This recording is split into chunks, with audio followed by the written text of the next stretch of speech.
Speaker Johnson, Vice President Vance, the First Lady of the United States,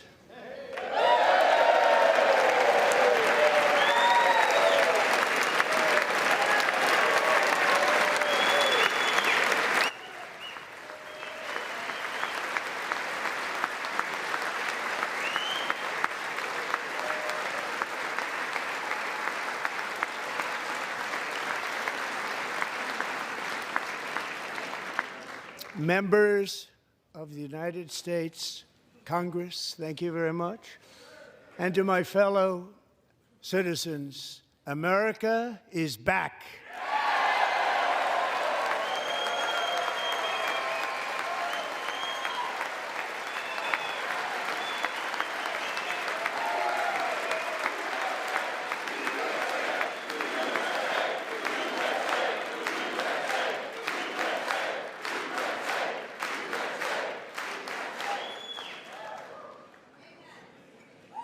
6 weeks ago, I stood beneath the dome of this Capitol and proclaimed the dawn of the golden age of America. From that moment on, it has been nothing but swift and unrelenting action to usher in the greatest and most successful era in the history of our country. We have accomplished more in 43 days than most administrations accomplished in 4 years or 8 years, and we are just getting started.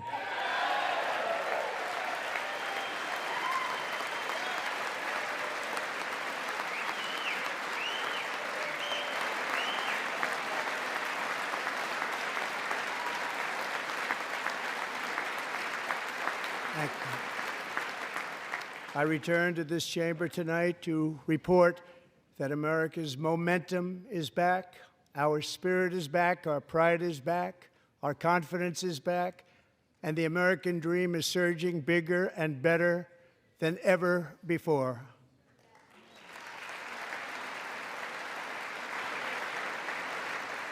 The American dream is unstoppable, and our country is on the verge of a comeback, the likes of which the world has never witnessed and perhaps will never witness again.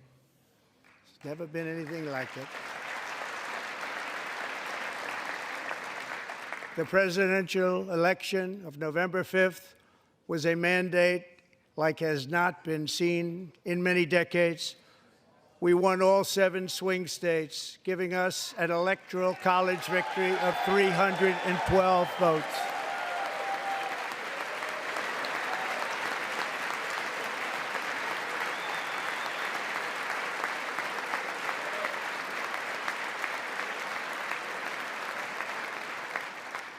We won the popular vote by big numbers and won counties in our country.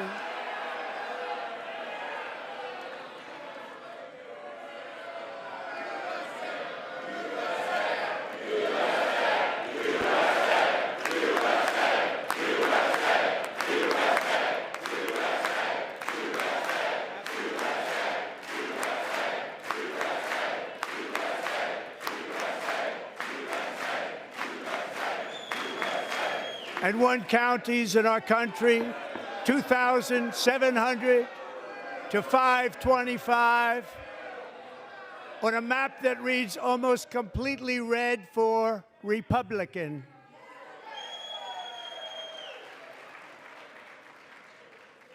Now, for the first time in modern history, more Americans believe that our country is headed in the right direction than the wrong direction. In fact, it's an astonishing record, 27-point swing, the most ever.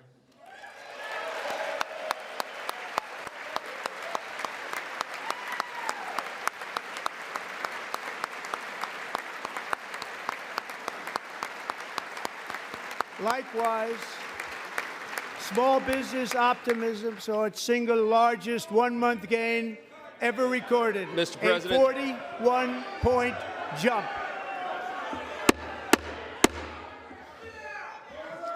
Members are directed to uphold and maintain decorum in the House and to cease any further disruptions. That's your warning.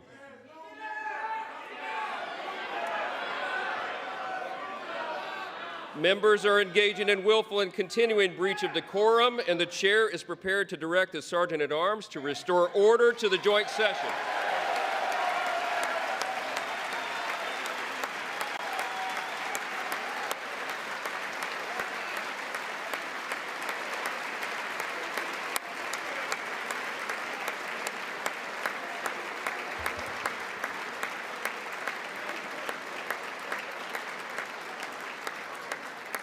Mr. Green, take your seat.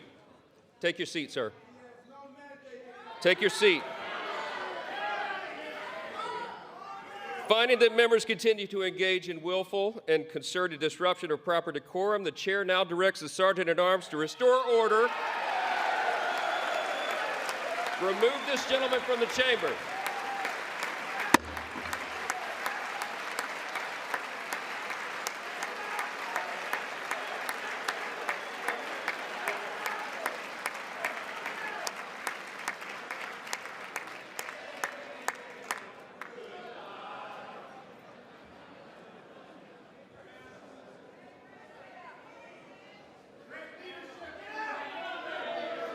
Go.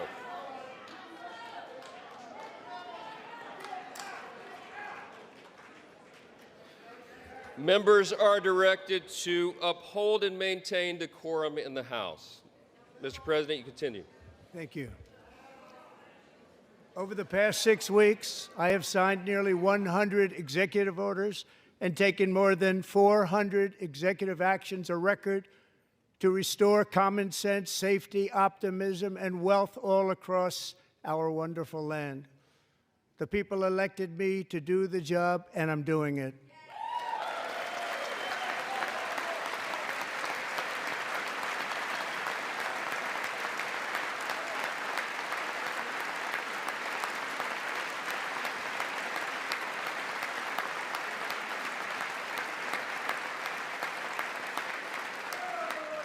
In fact, it has been stated by many that the first month of our presidency, it's our presidency, is the most successful in the history of our nation.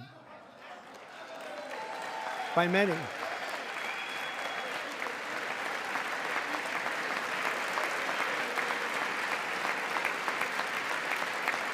And what makes it even more impressive is that, do you know who number 2 is?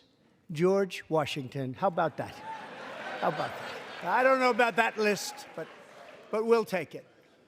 Within hours of taking the oath of office, I declared a national emergency on our southern border, and I deployed the U.S. military and Border Patrol to repel the invasion of our country. And what a job they've done. As a result, illegal border crossings last month were by far the lowest ever recorded, ever.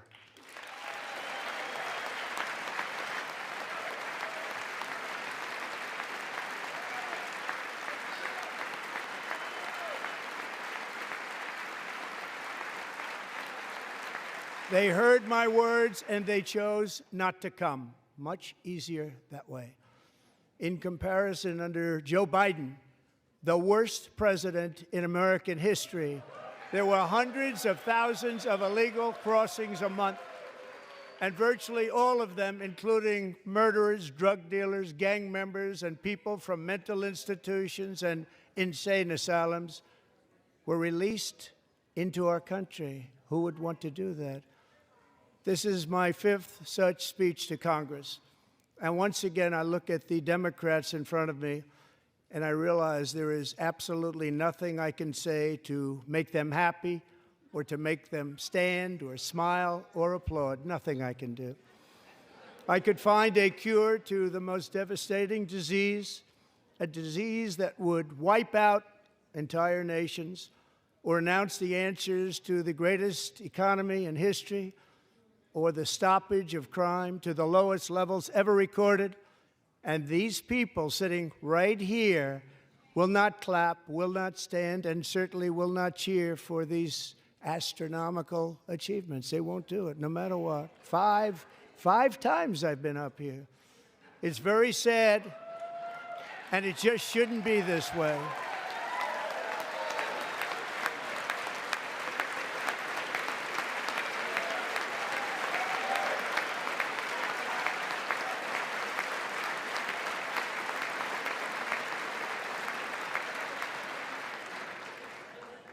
So Democrats sitting before me, for just this one night, why not join us in celebrating so many incredible wins for America?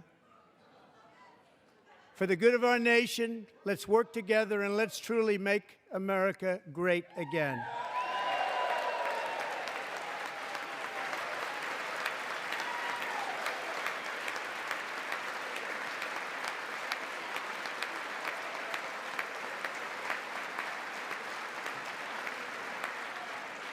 Every day, my administration is fighting to deliver the change America needs to bring a future that America deserves, and we're doing it.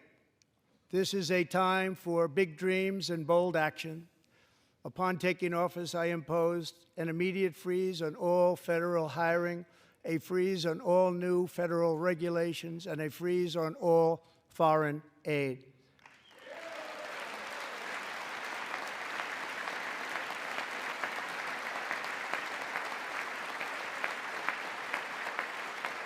I terminated the ridiculous Green New Scam. I withdrew from the unfair Paris Climate Accord, which was costing us trillions of dollars that other countries were not paying. I withdrew from the corrupt World Health Organization.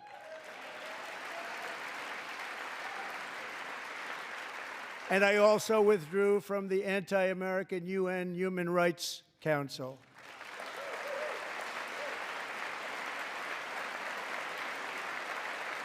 We ended all of Biden's environmental restrictions that were making our country far less safe and totally unaffordable. And importantly, we ended the last administration's insane electric vehicle mandate, saving our auto workers and companies from economic destruction.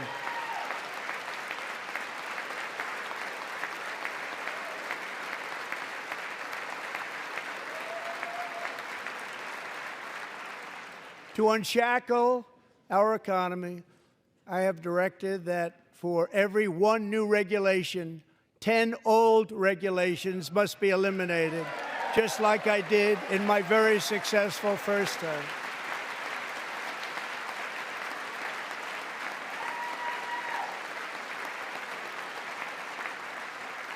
And in that first term, we set records on ending unnecessary rules and regulations like no other president had done before. We ordered all federal workers to return to the office. They will either show up for work in person or be removed from their job.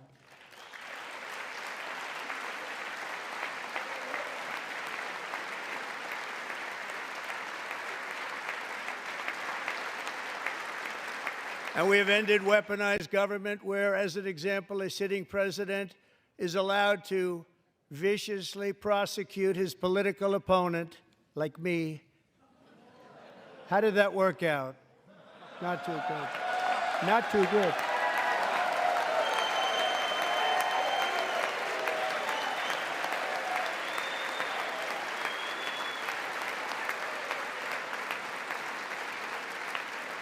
And I have stopped all government censorship and brought back free speech in America. It's back.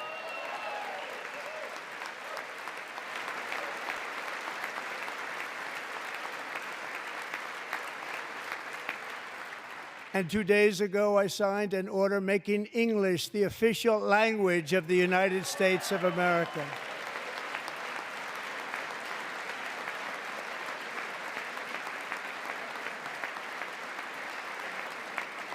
I renamed the Gulf of Mexico the Gulf of America.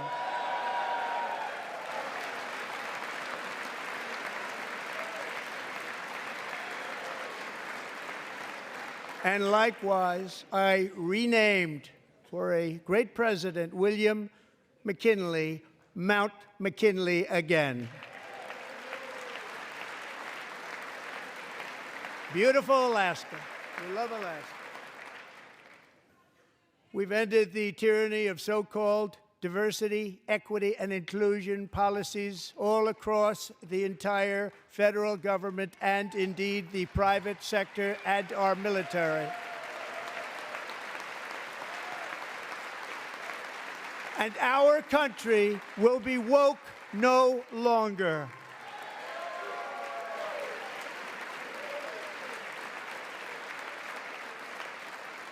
We believe that whether you are a doctor, an accountant, a lawyer, or an air traffic controller, you should be hired and promoted based on skill and competence, not race or gender. Very important.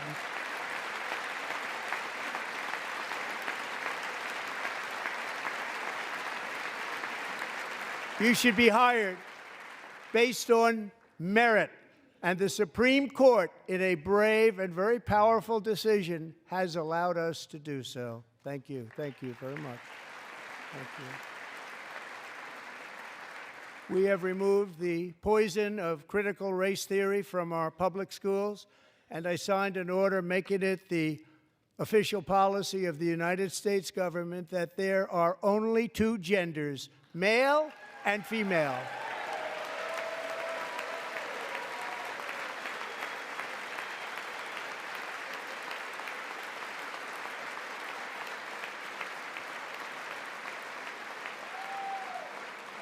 I also signed an executive order to ban men from playing in women's sports.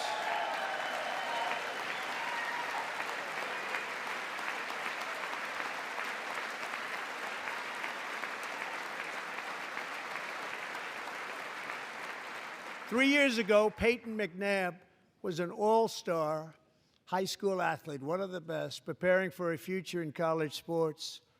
But when her girls' volleyball match was invaded by a male, he smashed the ball so hard in Peyton's face, causing traumatic brain injury, partially paralyzing her right side, and ending her athletic career. It was a shot like she's never seen before. She's never seen anything like it. Peyton is here tonight in the gallery, and Peyton, from now on, schools will kick the men off the girls' team, or they will lose all federal funding.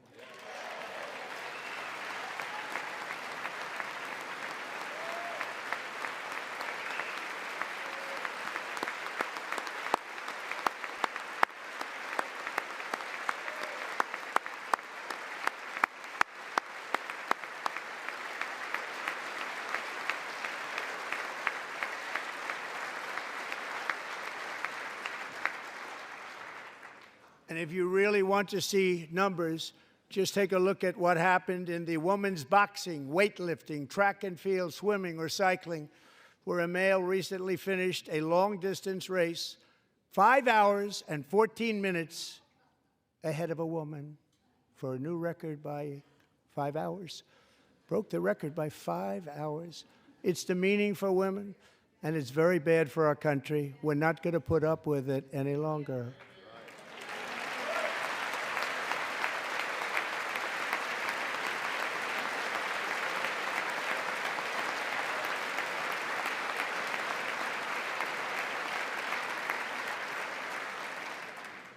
What I have just described is only a small fraction of the common sense revolution that is now, because of us, sweeping the entire world.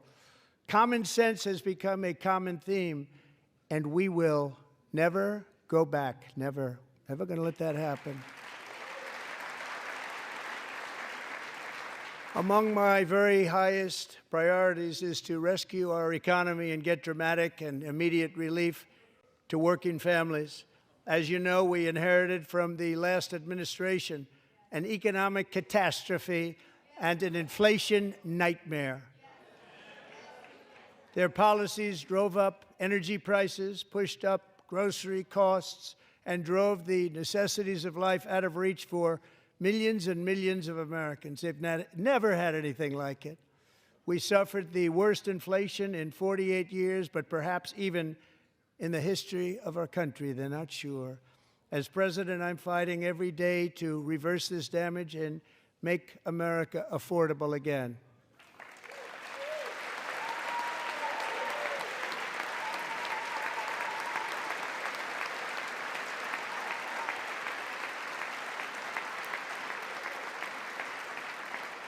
Joe Biden especially let the price of eggs get out of control. The egg price is out of control, and we're working hard to get it back down. Secretary, do a good job on that. You inherited a total mess from the previous administration. Do a good job.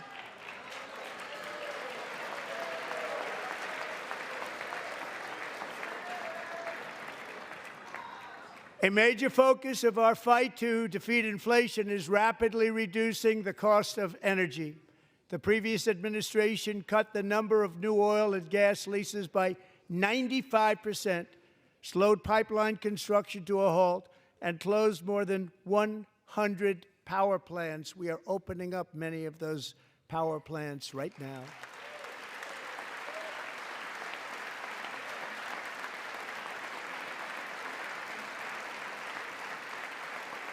And frankly, we have never seen anything like it. That's why on my first day in office, I declared a national energy emergency.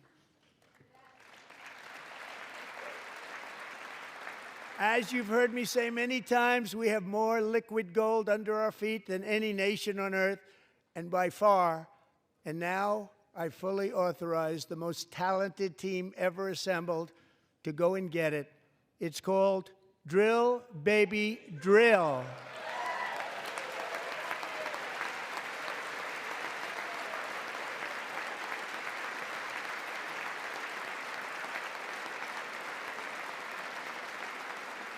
My administration is also working on a gigantic natural gas pipeline in Alaska, among the largest in the world, where Japan, South Korea, and other nations want to be our partner with investments of trillions of dollars each. There's never been anything like that one. It will be truly spectacular. It's all set to go. The permitting is gotten. And later this week, I will also take historic action to dramatically expand production of critical minerals and rare earths here in the USA.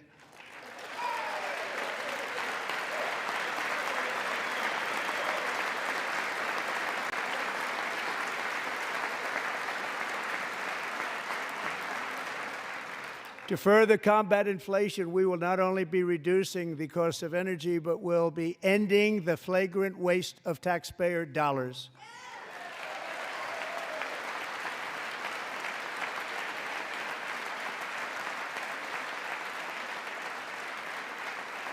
And to that end, I have created the brand new Department of Government Efficiency, DOGE. Perhaps you've heard of it. Perhaps.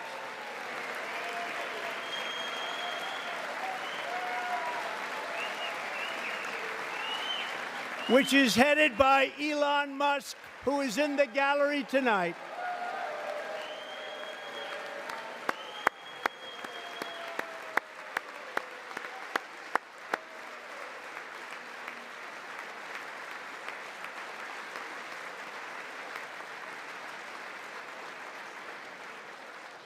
Thank you, Elon. He's working very hard. He didn't need this.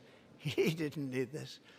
Thank you very much. We appreciate it. Everybody here, even this side, appreciates it, I believe. They just don't want to admit that. Just listen to some of the appalling waste we have already identified. $22 billion from HHS to provide free housing and cars for illegal aliens. $45 million for diversity, equity, and inclusion scholarships in Burma. $40 million to improve the social and economic inclusion of sedentary migrants. Nobody knows what that is. $8 million to promote LGBTQI+ in the African nation of Lesotho, which nobody has ever heard of. $60 million for indigenous peoples and Afro-Colombian empowerment in Central America. $60 million. $8 million for making mice transgender. This is real. $32 million for a left-wing propaganda operation in Moldova. $10 million for male circumcision in Mozambique. $20 million for the Arab Sesame Street in the Middle East. It's a program, $20 million for a program. $1.9 billion to recently created Decarbonization of Homes Committee, headed up, and we know she's involved. Just at the last moment, the money was passed over by a woman named Stacey Abrams. Have you ever heard of her? A $3.5 million consulting contract for lavish fish monitoring. $1.5 million for voter confidence in Liberia. $14 million for social cohesion in Mali. $59 million for illegal alien hotel rooms in New York City. He's a real estate developer. He's done very well. $250,000 to increase vegan local climate action innovation in Zambia. $42 million for social and behavior change in Uganda. $14 million for improving public procurement in Serbia. $47 million for improving learning outcomes in Asia. Asia's doing very well with learning. I don't know what we're doing. We should use it ourselves. And $101 million for DEI contracts at the Department of Education. The most ever paid, nothing even like it. Under the Trump administration, all of these scams, and they're far worse, but I didn't think it was appropriate to talk about them. They're so bad. Many more have been found out and exposed and swiftly terminated by a group of very intelligent, mostly young people, headed up by Elon, and we appreciate it. We found hundreds of billions of dollars of fraud.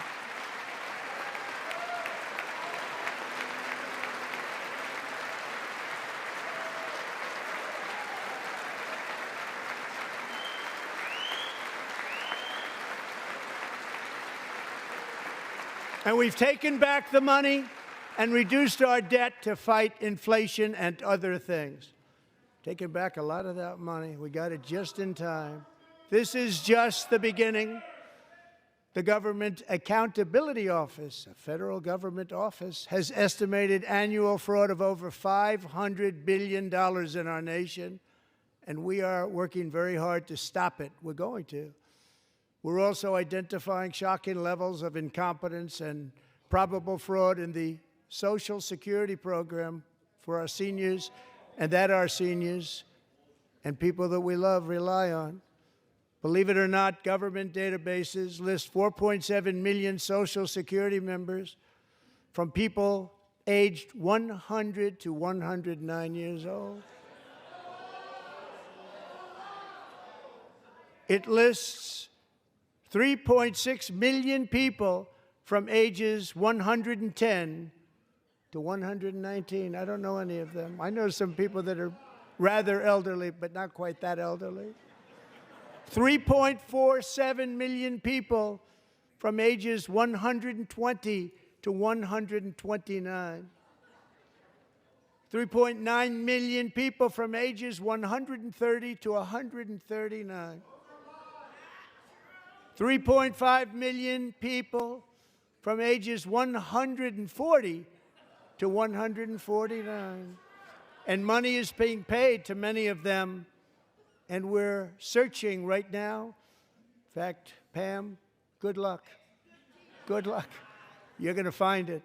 But a lot of money is paid out to people because it just keeps getting paid, and nobody does, and it really hurts Social Security and hurts our country. 1.3 million people from ages 150 to 159, and over 130,000 people, according to the Social Security databases, are age over 160 years old. We have a healthier country than I thought, Bobby.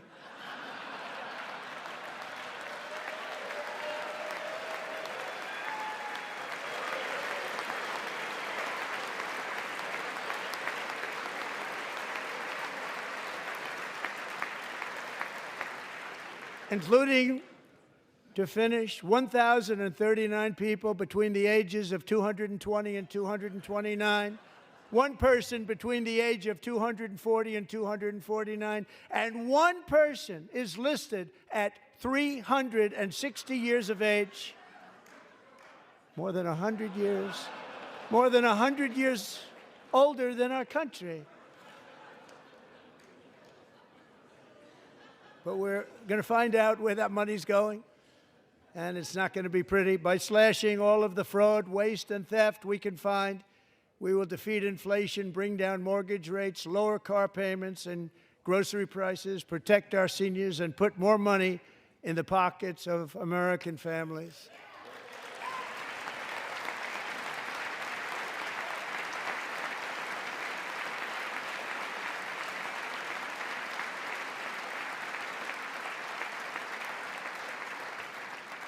And today, interest rates took a beautiful drop, big, beautiful drop. It's about time. And in the near future, I want to do what has not been done in 24 years, balance the federal budget. We're going to balance it.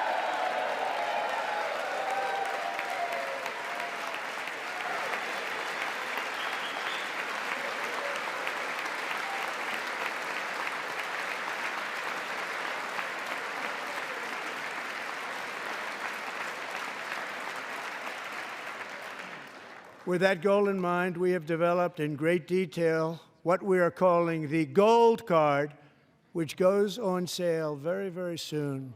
For $5 million, we will allow the most successful job-creating people from all over the world to buy a path to U.S. citizenship. It's like the green card, but better and more sophisticated.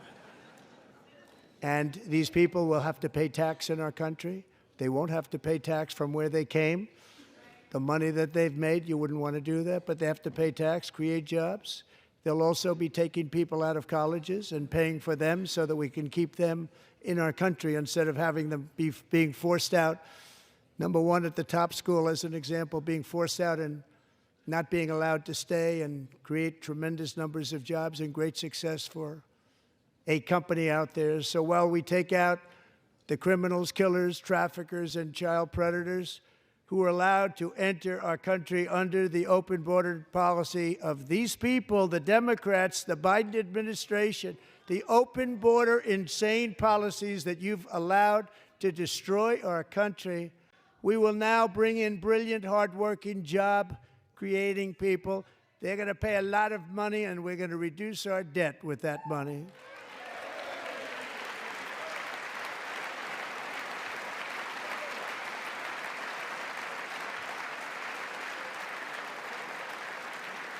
Americans have given us a mandate for bold and profound change. For nearly 100 years, the federal bureaucracy has grown until it has crushed our freedoms, ballooned our deficits, and held back America's potential in every possible way. The nation founded by pioneers and risk-takers now drowns under millions and millions of pages of regulations and debt. Approvals that should take 10 days to get instead take 10 years, 15 years, and even 20 years before you're rejected. Meanwhile, we have hundreds of thousands of federal workers who have not been showing up to work. My administration will reclaim power from this unaccountable bureaucracy, and we will restore true democracy to America again.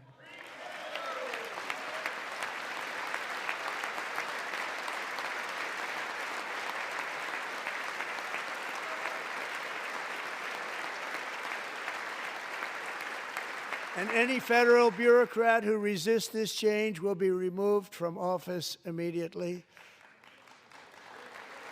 Because we are draining the swamp. It's very simple. And the days of rule by unelected bureaucrats are over.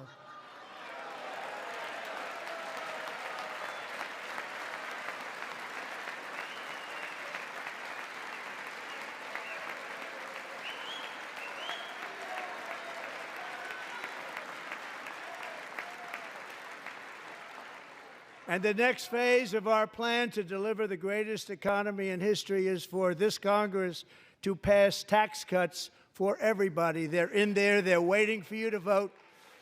And I'm sure that the people on my right, I don't mean the Republican right, but my right here, I'm sure you're going to vote for those tax cuts, because otherwise I don't believe the people will ever vote you into office. So I'm doing you a big favor by telling you that. But I know this group is going to be voting for the tax cuts.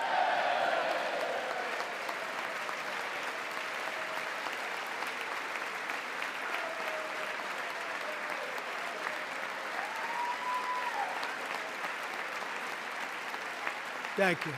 It's a very, very big part of our plan. We had tremendous success in our first term with it. A very big part of our plan. We're seeking permanent income tax cuts all across the board.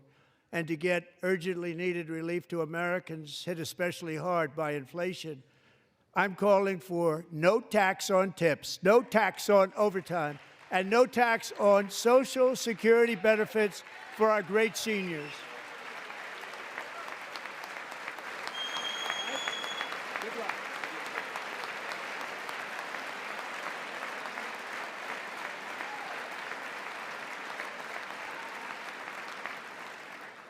And I also want to make interest payments on car loans tax deductible, but only if the car is made in America.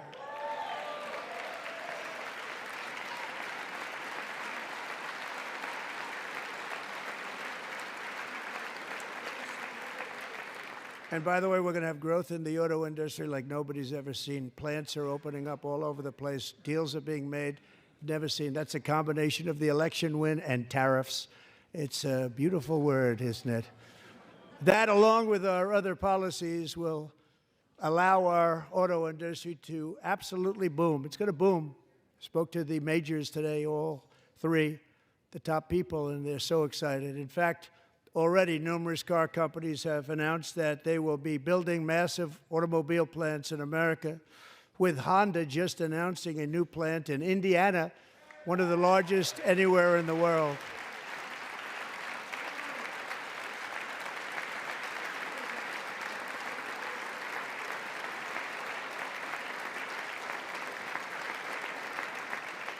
And this has taken place since our great victory on November 5th, a date which will hopefully go down as one of the most important in the history of our country.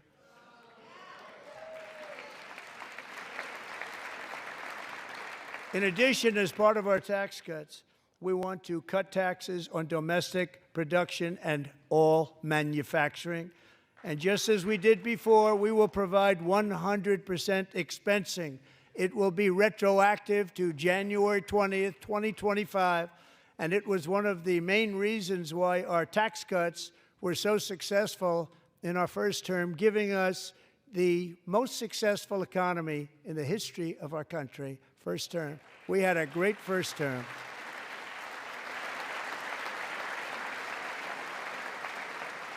If you don't make your product in America, however, under the Trump administration, you will pay a tariff, and in some cases, a rather large one.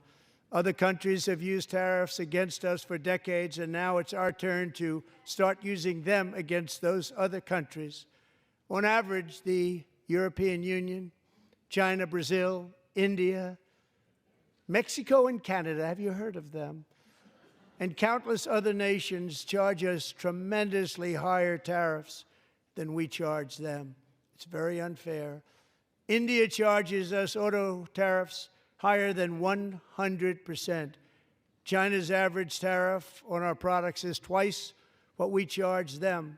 And South Korea's average tariff is 4 times higher. Think of that, 4 times higher. And we give so much help militarily and in so many other ways to South Korea. But that's what happens. This is happening by friend and foe.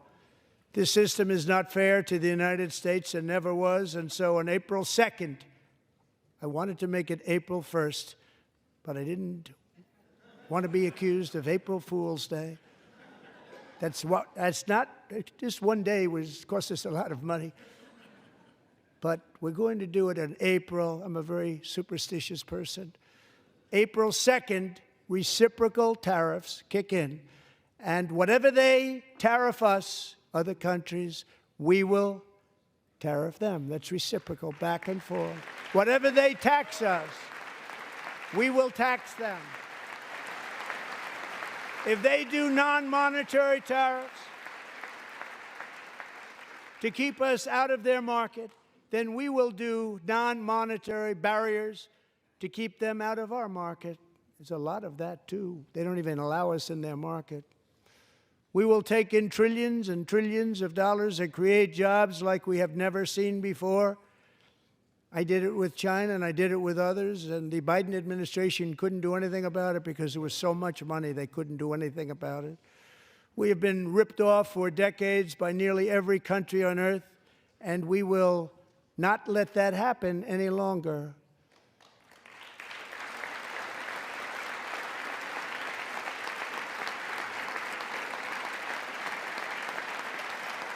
Much has been said over the last 3 months about Mexico and Canada, but we have very large deficits with both of them. But even more importantly, they've allowed fentanyl to come into our country at levels never seen before, killing hundreds of thousands of our citizens and many very young, beautiful people, destroying families. Nobody's ever seen anything like it. They are, in effect, receiving subsidies of hundreds of billions of dollars. We pay subsidies to Canada and to Mexico of hundreds of billions of dollars, and the United States will not be doing that any longer. We're not going to do it any longer.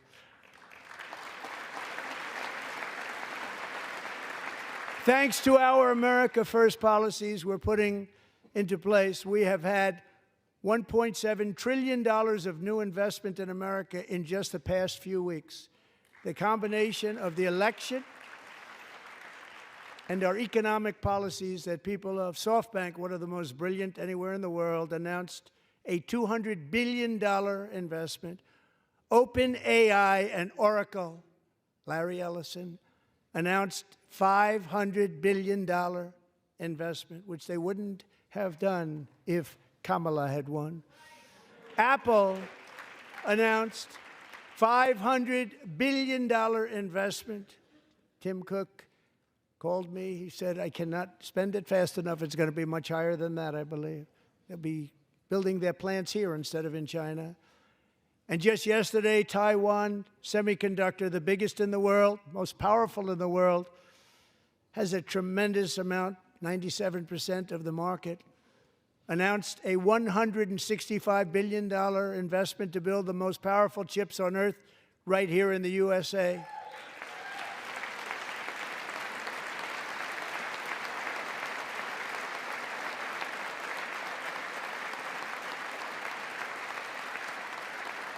And we're not giving them any money. Your CHIPS Act is a horrible, horrible thing. We give hundreds of billions of dollars, and it doesn't mean a thing. They take our money and they don't spend it. All that meant to them, we're giving them no money. All that was important to them was they didn't want to pay the tariffs, so they came and they're building, and many other companies are coming. We don't have to give them money. We just want to protect our businesses and our people. And they will come because they won't have to pay tariffs if they build in America. So it's very amazing. You should get rid of the CHIP Act, and whatever's left over, Mr. Speaker, you should use it to reduce debt or any other reason you want to.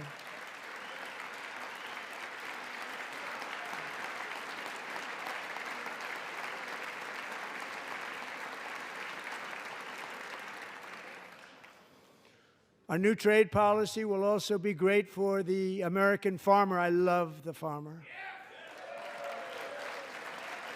who will now be selling into our home market, the USA, because nobody is going to be able to compete with you. Because those goods that come in from other countries and companies, they're really in a bad position in so many different ways. They're uninspected. They may be very dirty and disgusting, and they come in and they pour in, and they hurt our American farmers. The tariffs will go on agricultural product coming into America, and our farmers, starting on April 2nd, it may be a little bit of an adjustment period. We had that before when I made the deal with China, $50 billion of purchases, and I said, just bear with me, and they did. They did.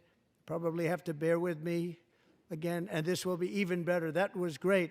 The problem with it was that Biden didn't enforce it. He didn't enforce it. $50 billion of purchases, and we were doing great, but Biden did not enforce it, and it hurt our farmers. But our farmers are going to have a field day right now. So to our farmers, have a lot of fun. I love you too. I love you too. It's all going to happen.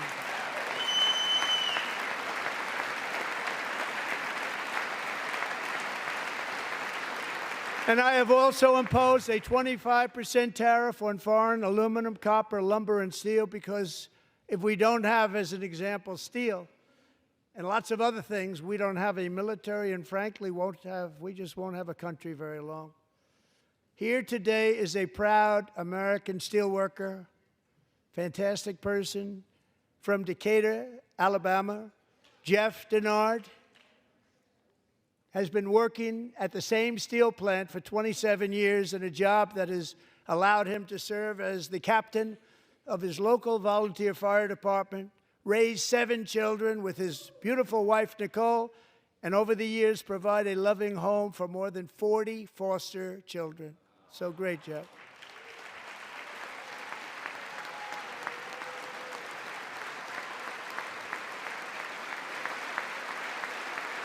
Thank you, Jeff. Thank you, Jeff.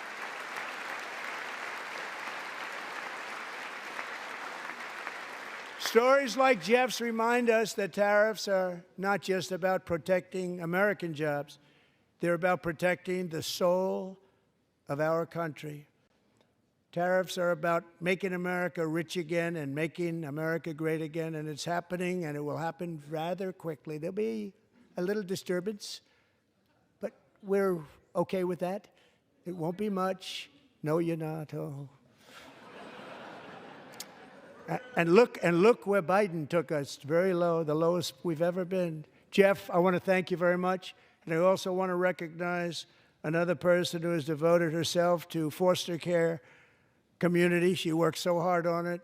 A very loving person, our magnificent First Lady of the United States.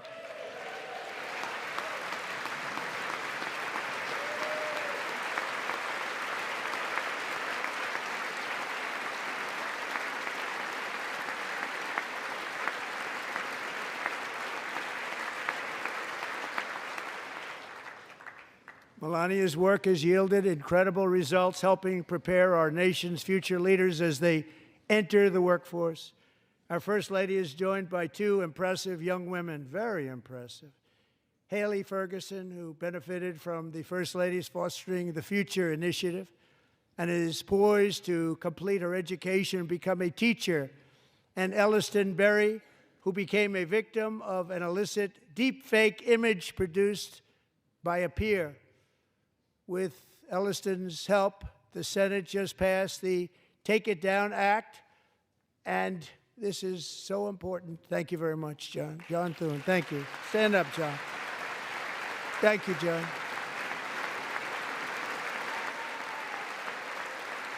Thank you all very much.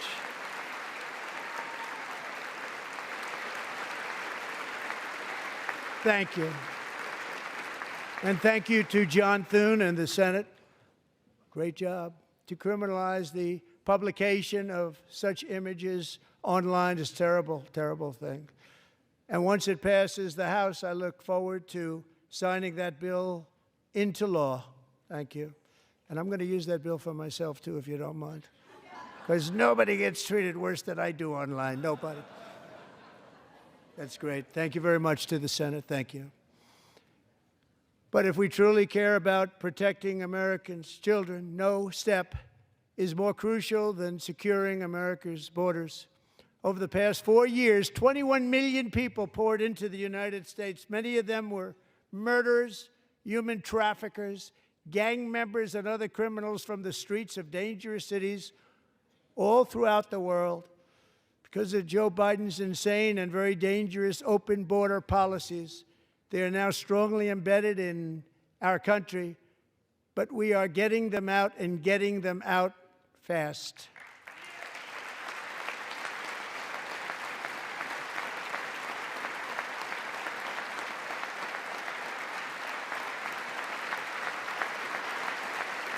And I want to thank Tom Homan and Christy. I want to thank you and Paul of Border Patrol. I want to thank you. What a job they've all done. Everybody, Border Patrol, ICE, law enforcement in general is incredible. We have to take care of our law enforcement. Have to.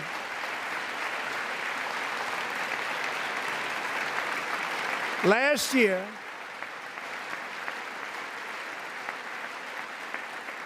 a brilliant 22-year-old nursing student named Laken Riley, the best in her class, admired by everybody, went out for a jog on the campus of the University of Georgia. That morning, Laken was viciously attacked, assaulted, beaten, brutalized, and horrifically murdered. Laken was stolen from us by a savage illegal alien gang member who was arrested while trespassing across Biden's open southern border and then set loose into the United States under the heartless policies of that failed administration. It was indeed a failed administration. He had then been arrested and released in a Democrat-run sanctuary city, a disaster, before ending the life of this beautiful young angel.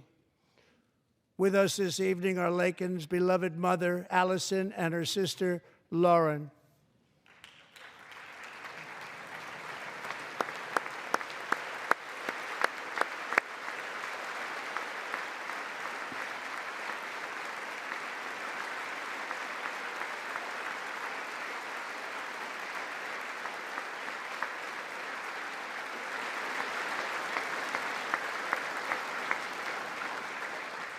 Last year, I told Laken's grieving parents that we would ensure their daughter would not have died in vain.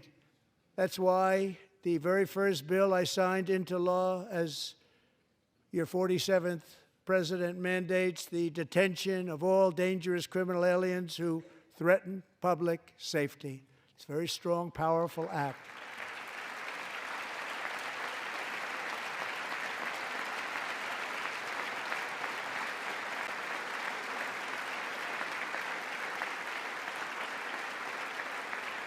It's called the Laken-Riley Act. So Allison and Lauren, America will never, ever forget our beautiful Laken Hope Riley.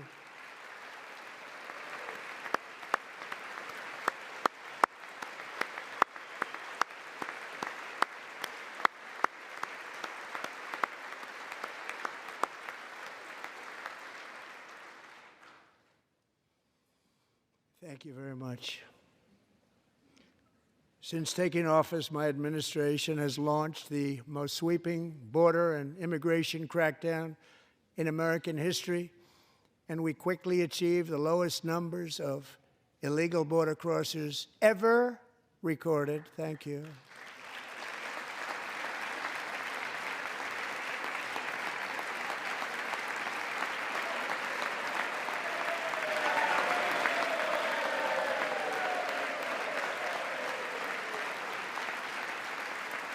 The media and our friends in the Democrat Party kept saying we needed new legislation, we must have legislation to secure the border. But it turned out that all we really needed was a new president.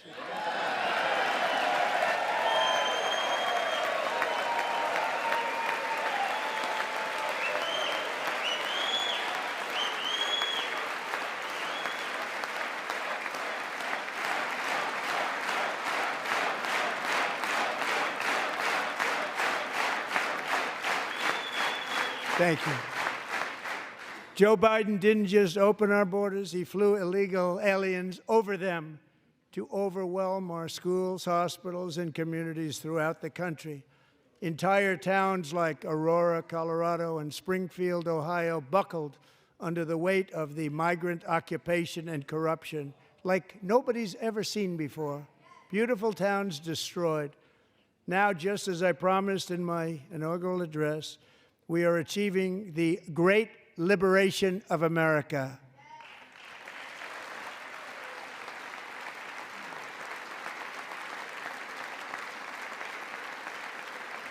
But there still is much work to be done. Here tonight is a woman I have gotten to know Alexis Nungary from Houston. Wonderful woman. Last June, Alexis's 12-year-old daughter, her precious Jocelyn, walked to a nearby convenience store. She was kidnapped, tied up, assaulted for 2 hours under a bridge, and horrifically murdered. Arrested and charged with this heinous crime are 2 illegal alien monsters from Venezuela, released into America by the last administration through their ridiculous open border. The death of this beautiful 12-year-old girl and the agony of her mother and family touched our entire nation greatly. Alexis, I promised that we would always remember your daughter, your magnificent daughter, and earlier tonight I signed an order keeping my word to you. One thing I have learned about Jocelyn is that she loved animals so much. She loved nature. Across Galveston Bay, from where Jocelyn lived in Houston, you will find a magnificent national wildlife refuge, a pristine, peaceful, 34,000-acre sanctuary for all of God's creatures on the edge of the Gulf of America. Alexis, moments ago, I formally renamed that refuge in loving memory of your beautiful daughter, Jocelyn. So, Mr. Vice President, if you would, may I have the order?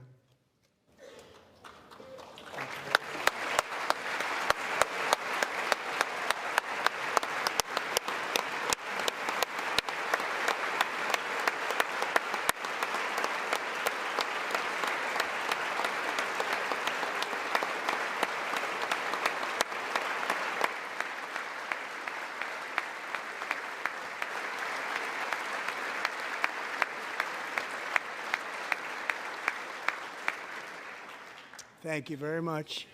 All 3 savages charged with Jocelyn and Lakin's murders were members of the Venezuelan prison gang, the toughest gang, they say, in the world, known as Tren de Aragua.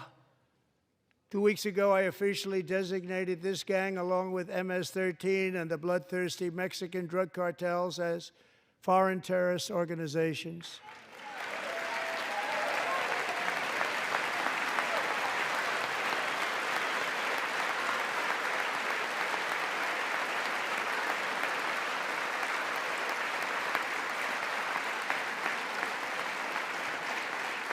They are now officially in the same category as ISIS, and that's not good for them. Countless thousands of these terrorists were welcomed into the U.S. by the Biden administration.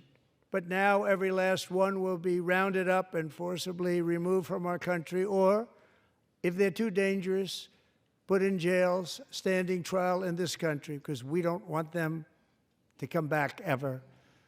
With us this evening is a warrior on the front lines of that battle, Border Patrol Agent Roberto Ortiz. Great guy.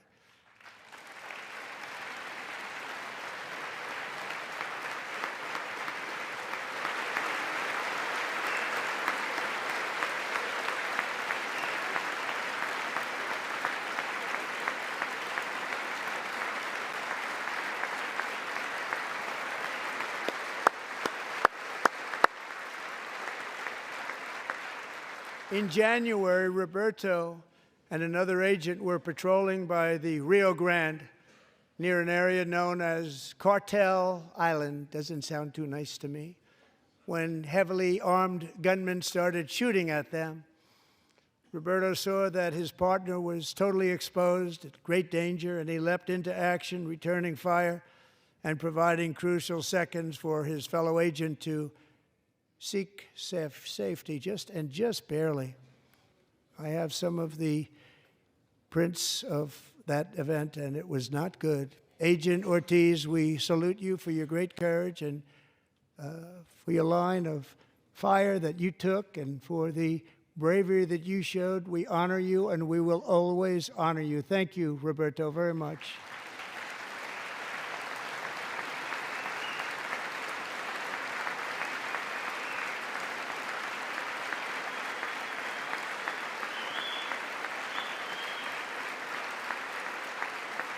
Thank you, Roberta.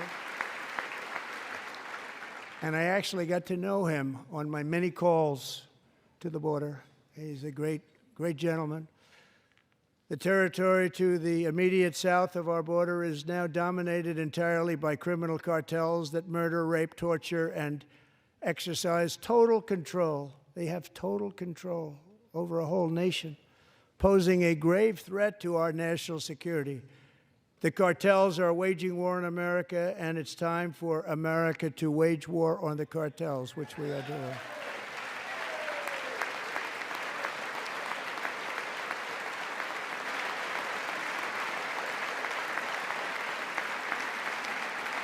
Five nights ago, Mexican authorities, because of our tariff policies being imposed on them, think of this, handed over to us 29 of the biggest cartel leaders in their country. That has never happened before. They want to make us happy. First time ever. But we need Mexico and Canada to do much more than they've done, and they have to stop the fentanyl and drugs pouring into the USA. They're going to stop it. I have sent Congress a detailed funding request laying out exactly how we will eliminate these threats to protect our homeland and complete the largest deportation operation in American history, larger even than current record holder President Dwight D. Eisenhower, a moderate man, but someone who believed very strongly in borders. Americans expect Congress to send me this funding without delay so I can sign it into law. So, Mr. Speaker, John Thune, both of you, I hope you're going to be able to do that. Mr. Speaker, thank you. Mr. Leader, thank you. Thank you very much. And let's get it to me. I'll sign it so fast, you won't even believe it.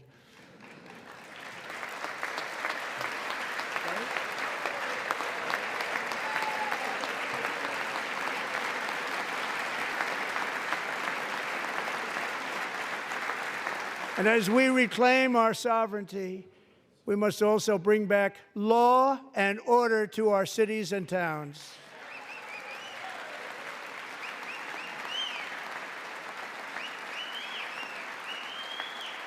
In recent years, our justice system has been turned upside down by radical left lunatics. Many jurisdictions virtually ceased enforcing the law against dangerous repeat offenders while weaponizing law enforcement against political opponents like me. My administration has acted swiftly and decisively to restore fair, equal, and impartial justice under the constitutional rule of law, starting at the FBI and the DOJ. Pam, good luck. Kash, wherever you may be, good luck. Good luck. Pam Bondi. Good luck. So important. Going to do a great job. Kash, thank you. Thank you, Kash.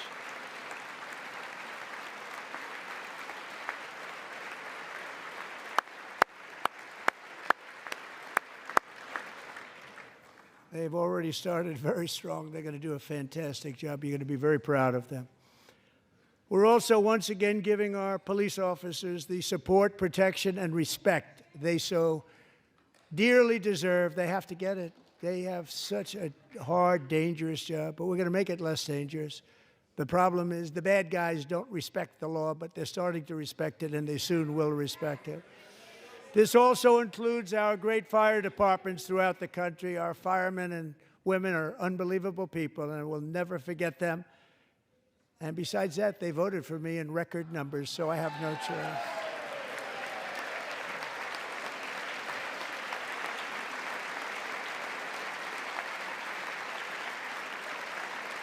One year ago this month, 31-year-old New York police officer Jonathan Diller, unbelievably wonderful person and a great officer, was gunned down at a traffic stop on Long Island. I went to his funeral.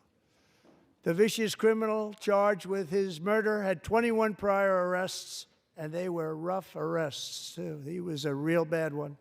The thug in the seat next to him had 14 prior arrests, and went by the name of Killer. He was Killer. He killed other people, they say, a lot of them. I attended Officer Diller's service, and when I met his wife and one-year-old son, Ryan, it was very inspirational, actually. His widow's name is Stephanie, and she is here tonight. Stephanie, thank you very much, Stephanie. Thank you very much.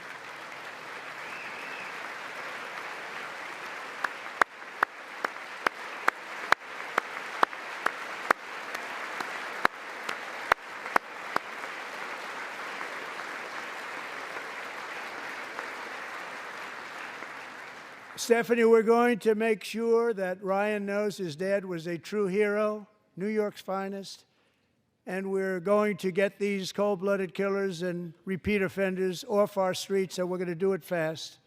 Got to stop it. They get out with 28 arrests. They push people into subway trains.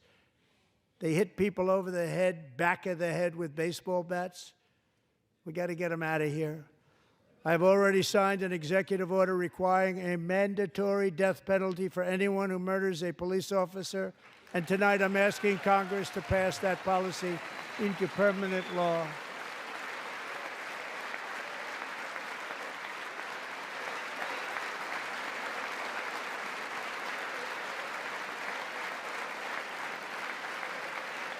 I'm also asking for a new crime bill getting tough on repeat offenders while enhancing protections for America's police officers so they can do their jobs without fear of their lives being totally destroyed. They don't want to be killed. We're not going to let them be killed. Joining us in the gallery tonight is a young man who truly loves our police. His name is DJ Daniel. He is 13 years old, and he has always dreamed of becoming a police officer.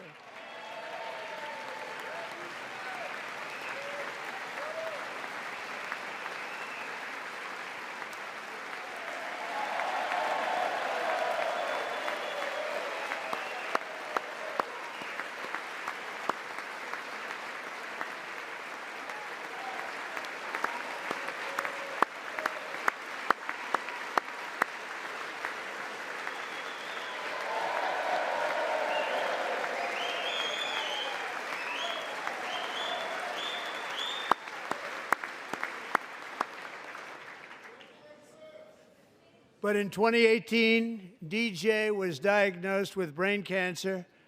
The doctors gave him 5 months at most to live. That was more than 6 years ago.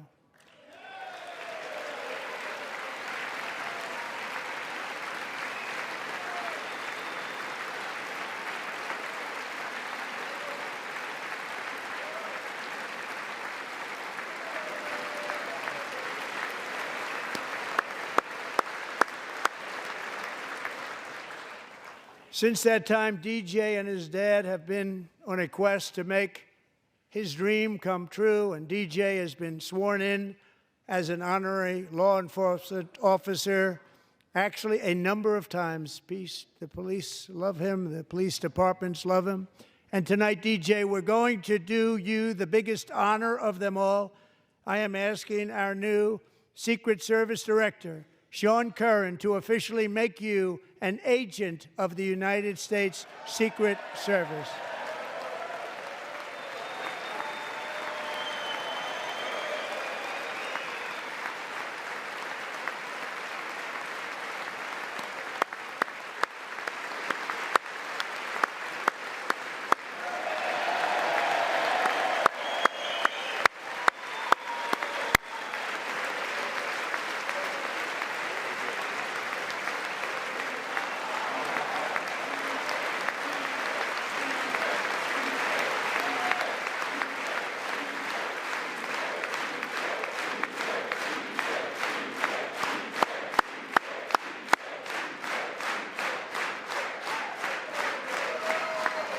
Thank you, DJ. DJ's doctors believe his cancer likely came from a chemical he was exposed to when he was younger. Since 1975, rates of child cancer have increased by more than 40%. Reversing this trend is one of the top priorities for our new presidential commission to make America healthy again, chaired by our new Secretary of Health and Human Services, Robert F. Kennedy, Jr.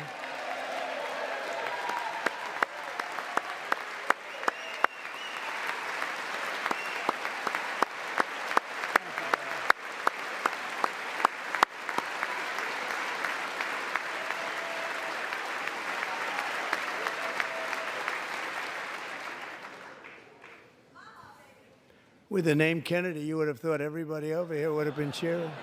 How quickly they forget. Our goal is to get toxins out of our environment, poisons out of our food supply, and keep our children healthy and strong.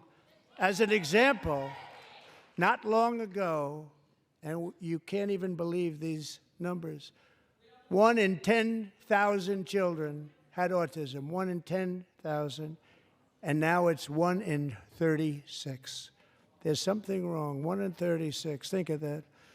So we're going to find out what it is, and there's nobody better than Bobby and all of the people that are working with you. You have the best to figure out what is going on. Okay, Bobby, good luck. It's a very important job. Thank you. Go get him.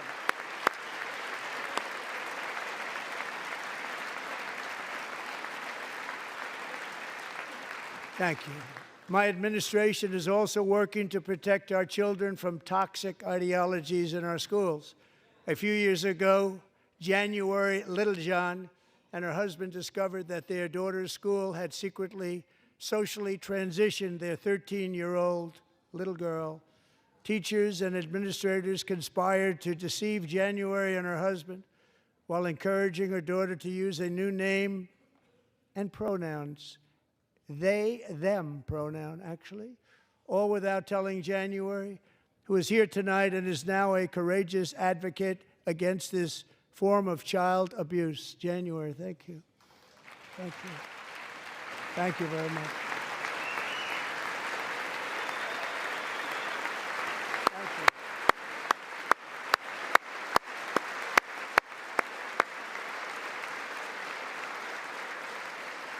Thank you. Thank you. Stories like this are why, shortly after taking office, I signed an executive order banning public schools from indoctrinating our children with transgender ideology.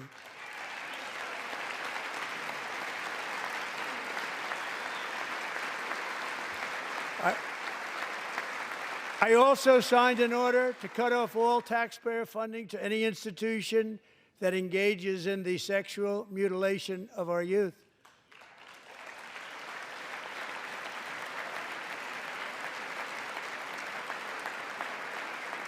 And now I want Congress to pass a bill permanently banning and criminalizing sex changes on children and forever ending the lie that any child is trapped in the wrong body. This is a big lie.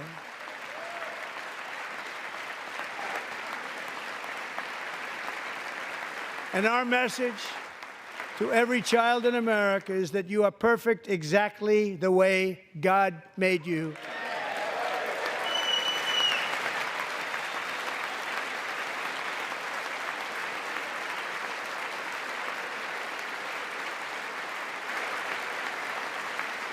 Because we're getting wokeness out of our schools and out of our military, and it's already out, and it's out of our society. We don't want it.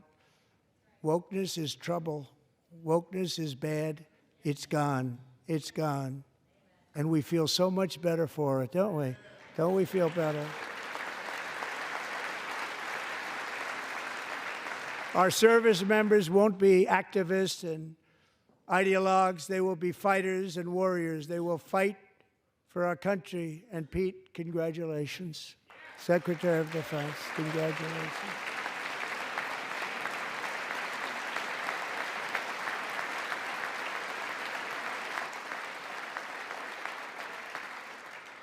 And he's not big into the woke movement, I can tell you. I know him well.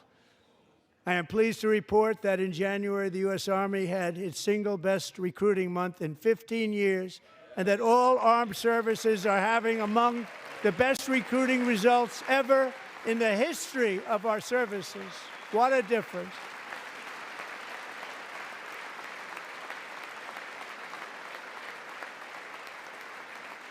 And you know, it was just a few months ago where the results were exactly the opposite. We couldn't recruit anywhere. We couldn't recruit. Now we're having the best results just about that we've ever had. What a tremendous turnaround. It's really a beautiful thing to see. People love our country again. It's very simple. They love our country, and they love being in our military again. So it's a great thing, and thank you very much. Great job. Thank you.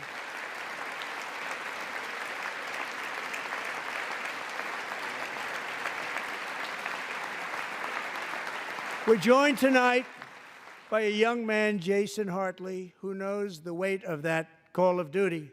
Jason's father, grandfather, and great-grandfather all wore the uniform. Jason tragically lost his dad, who was also a Los Angeles County Sheriff's deputy when he was just a boy, and now he wants to carry on the family legacy of service. Jason is a senior in high school, a six-letter varsity athlete, a really good athlete, they say, a brilliant student with a 4.46, that's good, GPA. And his greatest dream is to attend the U.S. Military Academy at West Point.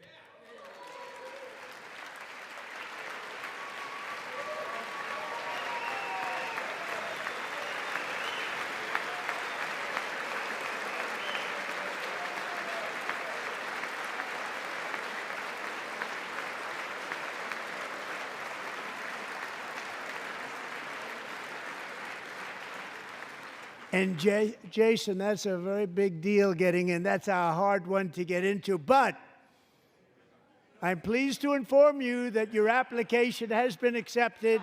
You will soon be joining the Corps of Cadets.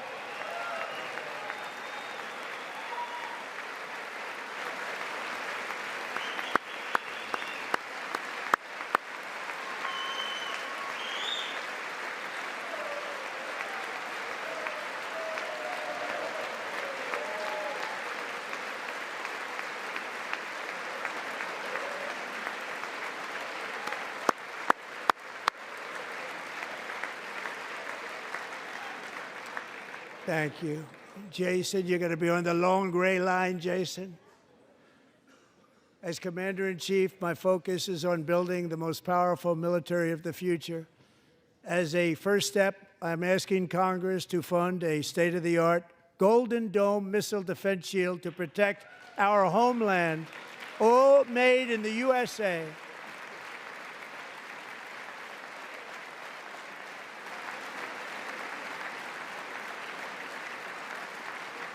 And Ronald Reagan wanted to do it long ago, but the technology just wasn't there, not even close. But now we have the technology. It's incredible, actually. And other places, they have it. Israel has it. Other places have it. And the United States should have it too, right, Tim, right? They should have it too. So I want to thank you. But it's a very, very important. This is a very dangerous world. We should have it. We want to be protected, and we're going to protect our citizens like never before.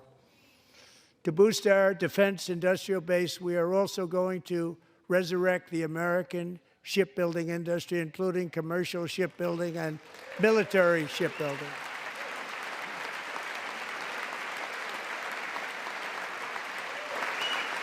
And for that purpose, I am announcing tonight that we will create a new Office of Shipbuilding in the White House and offer special tax incentives to bring this industry home to America where it belongs. We used to make so many ships.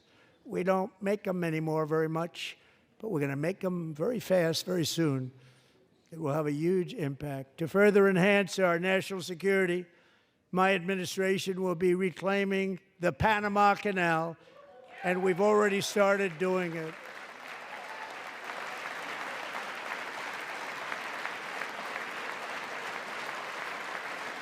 Just today, a large American company announced they are buying both ports around the Panama Canal and lots of other things having to do with the Panama Canal and a couple of other canals.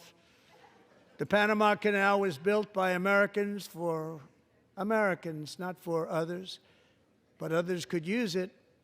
But it was built at tremendous cost of American blood and treasure. 38,000 workers died building the Panama Canal.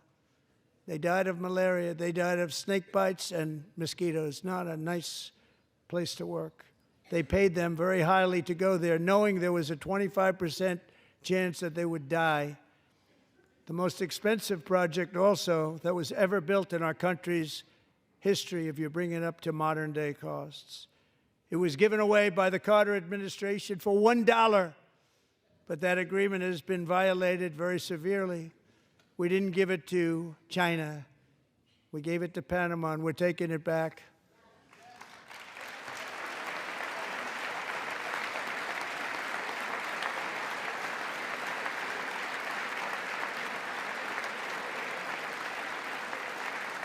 And we have Marco Rubio in charge. Good luck, Marco. Now, we know who to blame if anything goes wrong. Marco's been amazing, and he's going to do a great job. Think of it. He got 100 votes. You know, he was approved with actually 99, but the 100th was this gentleman, and I feel very certain. So let's assume he got 100 votes. And I'm either very, very happy about that or I'm very concerned about it. But he's already proven. I mean, he's a great gentleman. He's respected by everybody, and we appreciate you voting for Marco. He's going to do a fantastic job. Thank you. Thank you. He's doing a great job. Great job. And I also have a message tonight for the incredible people of Greenland. We strongly support your right to determine your own future. And if you choose, we welcome you into the United States of America. We need Greenland for national security and even international security, and we're working with everybody involved to try and get it. But we need it really for international world security, and I think we're going to get it. One way or the other, we're going to get it. We will keep you safe. We will make you rich, and together we will take Greenland to heights like you have never thought possible before. It's a very small population, but very, very large piece of land and very, very important for military security. America is once again standing strong against the forces of radical Islamic terrorism. 3.5 years ago, ISIS terrorists killed 13 American service members and countless others in the Abbey Gate bombing during the disastrous and incompetent withdrawal from Afghanistan. Not that they were withdrawing, it was the way they withdrew. Perhaps the most embarrassing moment in the history of our country. Tonight, I am pleased to announce that we have just apprehended the top terrorist responsible for that atrocity, and he is right now on his way here to face the swift sword of American justice.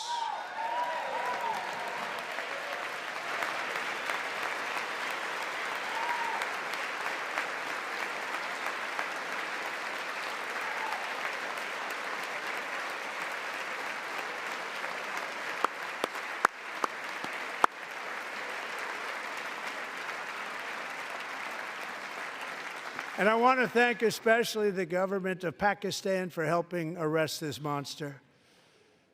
This was a very momentous day for those 13 families who I actually got to know very well, most of them, whose children were murdered, and the many people that were so badly, over 42 people, so badly injured on that fateful day in Afghanistan. What a horrible day. Such incompetence was shown that when Putin saw what happened, I guess he said, wow, maybe this is my chance. That's how bad it was. Should have never happened. Grossly incompetent people. I spoke to many of the parents and loved ones, and they're all in our hearts tonight. Just spoke to them on the phone. We had a big call. Every one of them called, and everybody was on the line, and they did nothing but cry with happiness. They were very happy, as happy as you can be under those circumstances. Their child, brother, sister, son, daughter was killed for no reason whatsoever. In the Middle East, we're bringing back our hostages from Gaza. In my first term, we achieved one of the most groundbreaking peace agreements in generations, the Abraham Accords.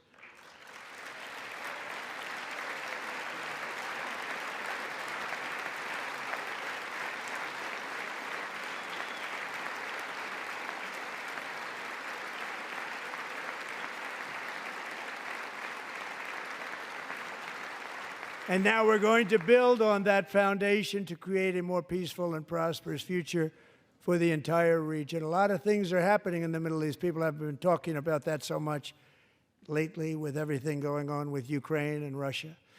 But a lot of things are happening in the Middle East. It's a rough neighborhood, actually. I'm also working tirelessly to end the savage conflict in Ukraine. Millions of Ukrainians and Russians have been needlessly killed or wounded in this horrific and brutal conflict with no end in sight.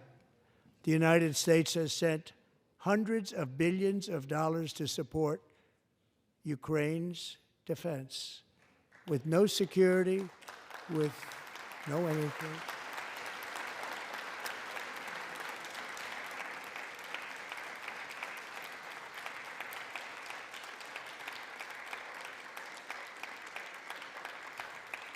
Do you want to keep it going for another 5 years?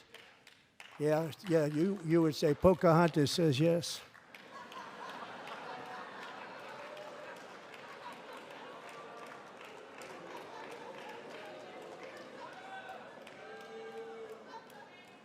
$2,000 people are being killed every single week.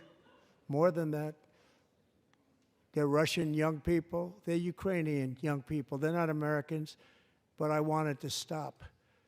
Meanwhile, Europe has sadly spent more money buying Russian oil and gas than they have spent on defending Ukraine, by far. Think of that.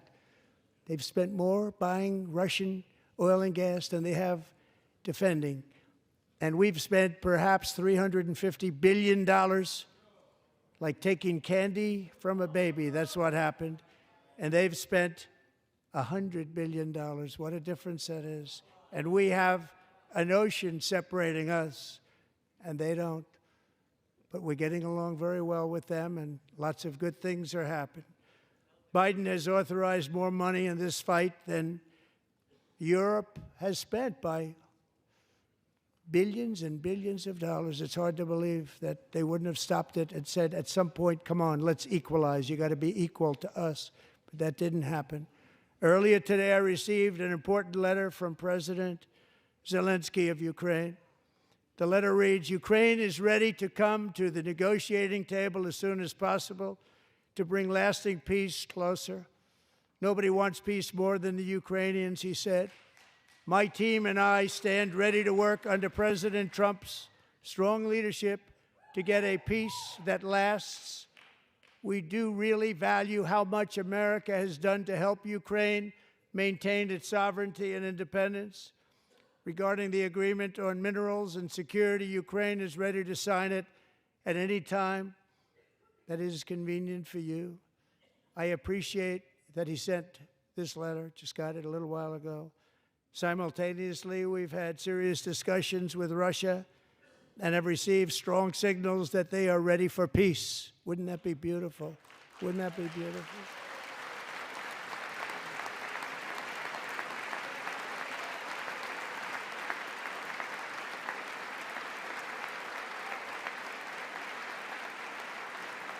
Wouldn't that be beautiful?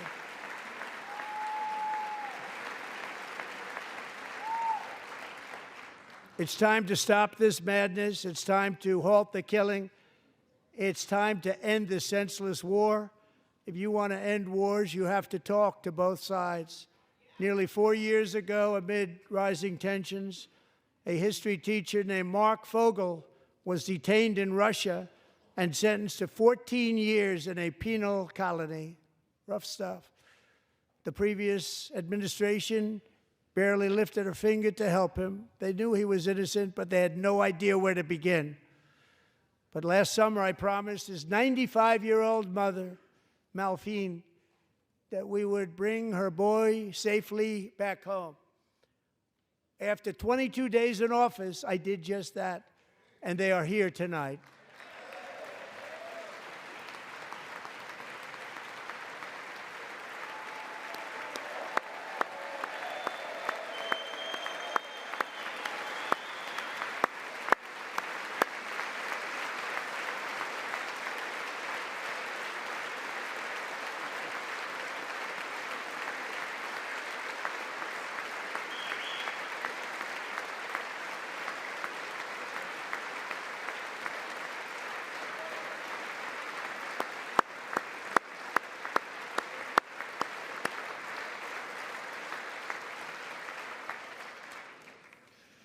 To Mark and his great mom, we are delighted to have you safe and sound and with us. As fate would have it, Mark Fogel was born in a small rural town in Butler, Pennsylvania. Have you heard of it? Where his mother has lived for the past 78 years. I just happened to go there last July 13th for a rally. That was not pleasant. And that is where I met his beautiful mom right before I walked onto that stage. And I told her I would not forget what she said about her son. And I never did I? Never forgot. Less than 10 minutes later, at that same rally, gunfire rang out, and a sick and deranged assassin unloaded 8 bullets from his sniper's perch into a crowd of many thousands of people. My life was saved by a fraction of an inch, but some were not so lucky. Corey Comparator was a firefighter, a veteran, a Christian, a husband, a devoted father, and above all, a protector. When the sound of gunshots pierced the air, it was a horrible sound. Corey knew instantly what it was and what to do. He threw himself on top of his wife and daughters and shielded them from the bullets with his own body. Corey was hit really hard. You know the story from there. He sacrificed his life to save theirs. 2 others, very fine people, were also seriously hit. But thankfully, with the help of 2 great country doctors, we thought they were gone and they were saved. So those doctors had great talent. We're joined by Corey's wife, Helen, who was his high school sweetheart, and their 2 beloved daughters, Allison and Kaylee. Thank you.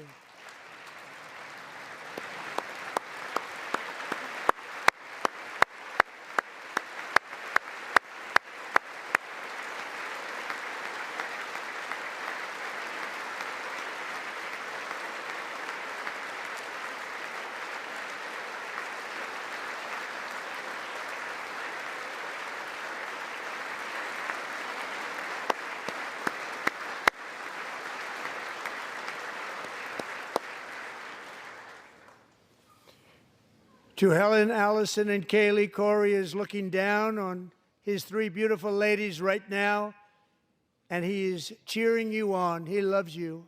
He is cheering you on. Corey was taken from us much too soon, but his destiny was to leave us all with a shining example of the selfless devotion of a true American patriot.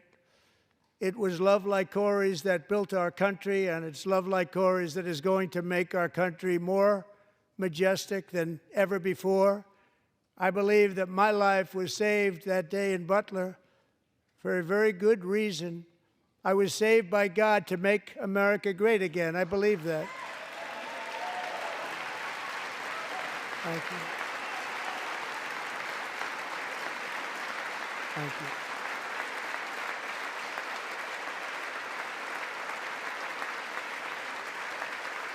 Thank you.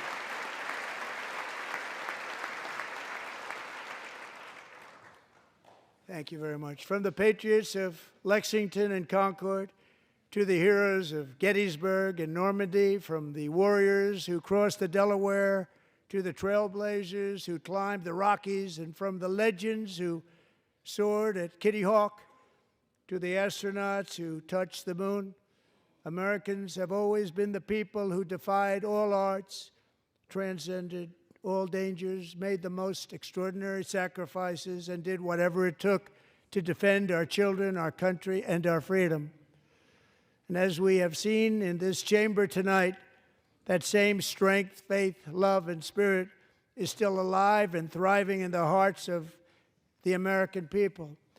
Despite the best efforts of those who would try to censor us, silence us, break us, destroy us, Americans are today a proud, free, sovereign, and independent nation that will always be free, and we will fight for it till death. We will never let anything happen to our beloved country, because we are a country of doers, dreamers, fighters, and survivors.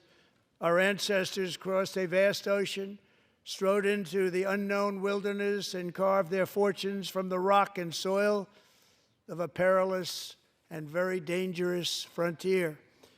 They chased our destiny across a boundless continent. They built the railroads, laid the highways, and graced the world with American marvels like the Empire State Building, the mighty Hoover Dam, and the towering Golden Gate Bridge. They lit the world with electricity, broke free of the force of gravity, fired up the engines of American industry, vanquished the communists, fascists, and Marxists all over the world, and gave us countless modern wonders sculptured out of iron, glass, and steel. We stand on the shoulders of these pioneers who won and built the modern age. These workers who poured their sweat into the skylines of our cities. These warriors who shed their blood on fields of battle and gave everything they had for our rights and for our freedom. Now it is our time to take up the righteous cause of American liberty. And it is our turn to take America's destiny into our own hands and begin the most thrilling days in the history of our country. This will be our greatest era.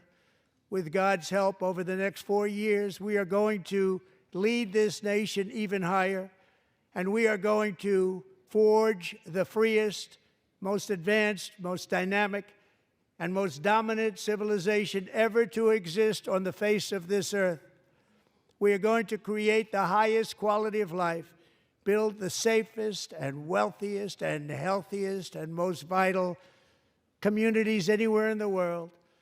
We are going to conquer the vast frontiers of science, and we are going to lead humanity into space and plant the American flag on the planet Mars and even far beyond.